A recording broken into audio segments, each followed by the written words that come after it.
Welcome back, beautiful people, to Culture Talks. My name is Frankie, and this is the Monday Show, or at least what I like to call the Monday Show, where we talk about everything pop culture related from this past weekend. And right now, we're going to jump right into the movies. Did things change? Did things remain the same?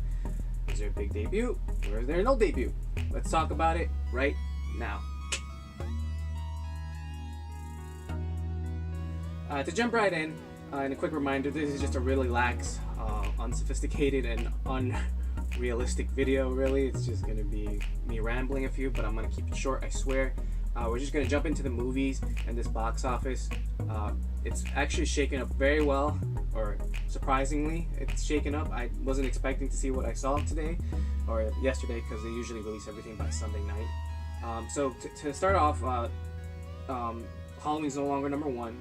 Number 2, number 3, everything's changed, and I can't remember everything off the top of my head, so forgive me. This is my handy dandy notebook or journal, whatever. And so Bohemian Rhapsody, last week it got its review in for early screenings, and it wasn't looking too good. We didn't know what to expect, but honestly, I wasn't expecting this, or kind of, I don't know. It has a very good fan score, so a very good audience score. Critic-wise, it's like okay, it's just okay, and I can understand why. Probably, I can guess why. So Bohemian Rhapsody debuts in at number 1, made $50 million on a budget of 52, so it's gonna make its money back essentially. I think the studio would prefer it to be double that. Would have wanted a bigger debut. Probably would have liked to have made its money back in a single weekend box office, but that's not the case. But still, very good, very well done for them. Kudos to them, Freddie Mercury, and good job to Robbie Malek. They were able to bring in a lot of people to go see it. I might go see it. I'm still debating. It's up in the air for me. Number 2 debuting is a Nutcracker. That made $20 million. They didn't say what the budget was, but I'm assuming it's not very good. Given when the trailer came out, it looked very CGI, so I'm assuming a lot of money went into this project. And making $20 million, thinking that's pretty good, right? But not pretty good. Pretty good isn't good for any studio, really, and pretty good isn't gonna do it when it comes to the budget. So $50 million out of 52, it sounds good, but they want to make their money right away, like back, like instantly. So the Nutcracker coming in at number 2 with $20 million. Who knows? I'm just gonna assume right off that's not good. We can assume that's good, but me knowing how things work, I guess, like if you're going back and like looking at the history of movies and how things work and how things debut and how much goes into something, this isn't good. In fact, I'll get into it again when we go further down the list, because number 3 comes Nobody's Fool. I think that was a comedy with I forgot who. I don't. It was unforgettable apparently because it came in at number 3. It's still kind of respectable with coming in at $14 million. A Star Is Born is going strong with number 4. A drop from number 2 to number 4. Made $11 million and domestically has grossed $165 million. That is awesome. Good for Lady Gaga. Excuse me. Good for Bradley Cooper. They're killing it. They've made almost $300 million worldwide.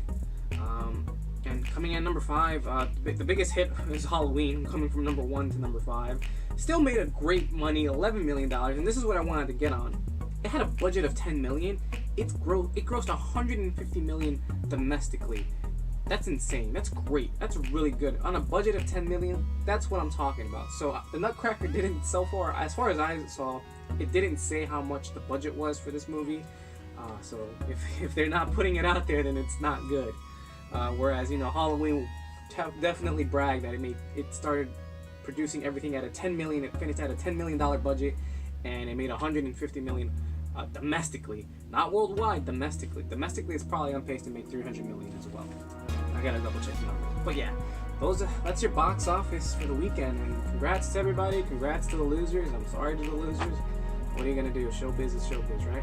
Moving on. So, big news, this past Sunday we had to say goodbye to an old friend of ours, good old Rick Grimes, or aka Andrew Lincoln. I stopped watching The Walking Dead 4 or 5 seasons ago. I just couldn't get into it. Not only because it got depressing, but there's more depressing stuff out there. Zombies were dead to me now. And just like anything zombie related in terms of games and shows, it's just dead. Oh, quick thing too. So when this came out, I'm sure you all heard, once the show ended, like then AMC just flat out announced like, hey, this isn't the end for Rick Grimes. We're gonna essentially have 3 TV movies surrounding Rick Grimes after he leaves. I don't know what happened. I don't really care what happened in the show. I just assume he's actually still alive. Spoiler alert. I don't know. I don't even know. So don't hate me if I said that, because I don't know. I just assumed from what I saw from the promos and the ending, whatever. So that happened. So again, congrats to him. But I hope we find something better real soon, and something that's not involving zombies. Because 9 seasons, that's rough. Moving on. I guess quick sports related stuff, and very popular culture related thing is that WWE went forward with the Crown Jewel pay-per-view or house show, as people just call it. It's a glorified house show in Saudi Arabia.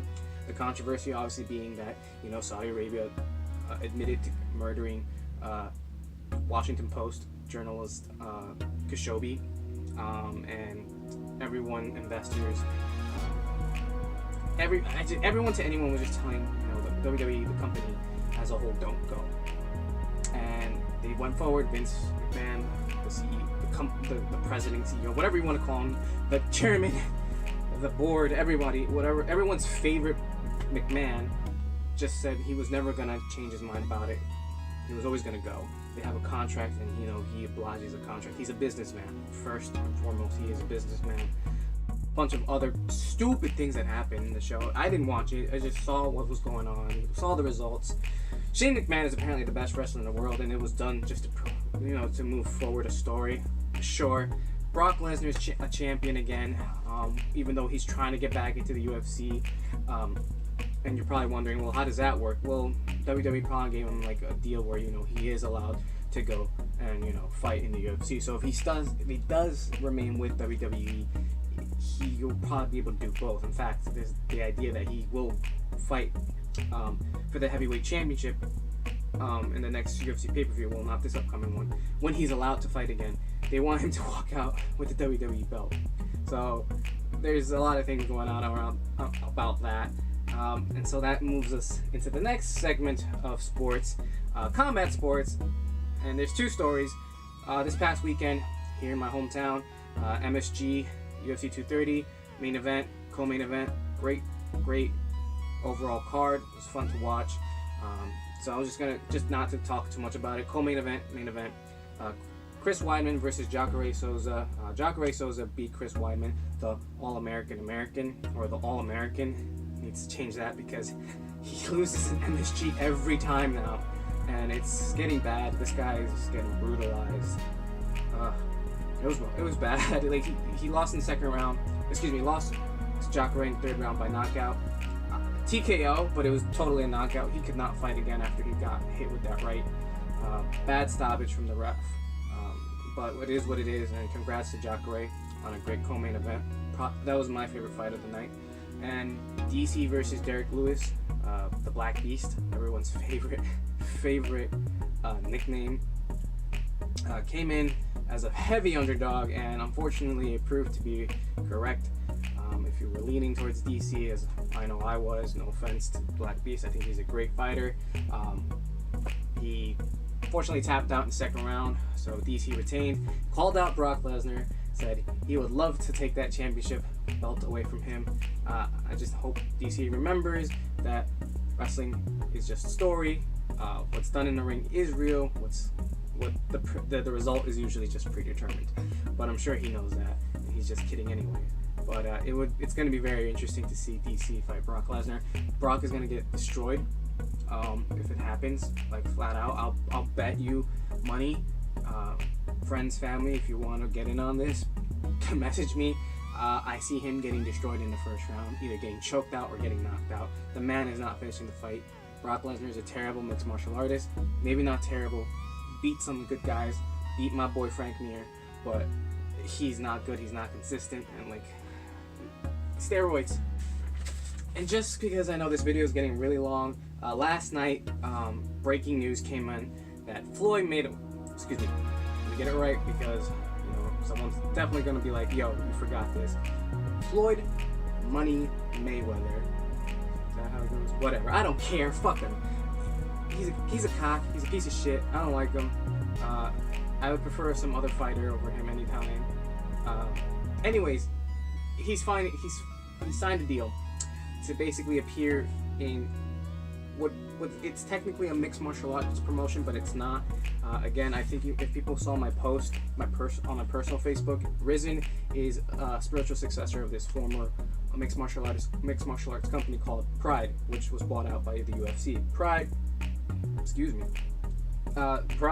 was essentially just an all-out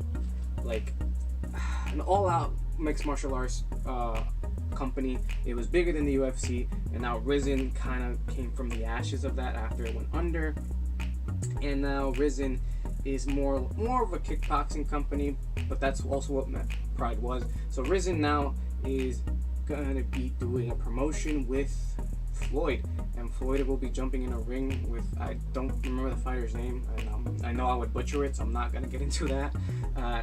They've agreed to fight December 31st, New Year's Eve, in Asia, somewhere in Asia. I think it's gonna be in Japan.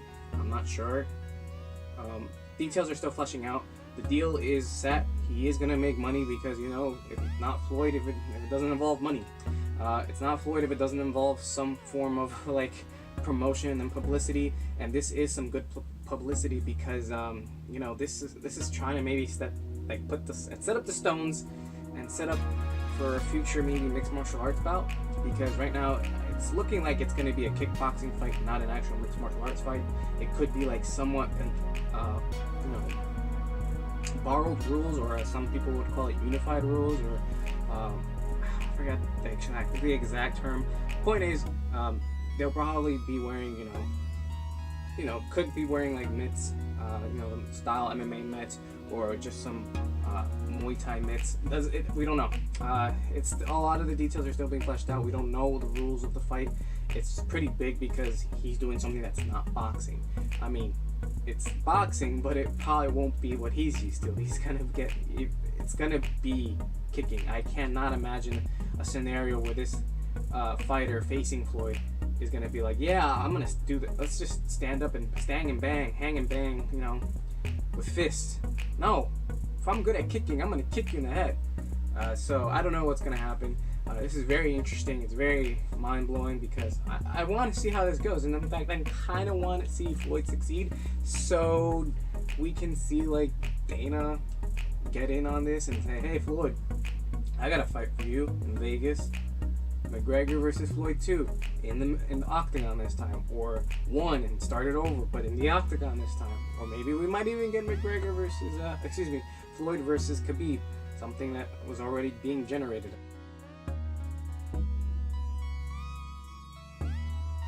That's it, guys. I don't want to push this further. You're gonna hate me. I don't want to make long videos. I want to make quick, short, straight to the point videos. So that's really it. This was the Monday show, your pop culture review of the weekend with Culture Talks. That's me.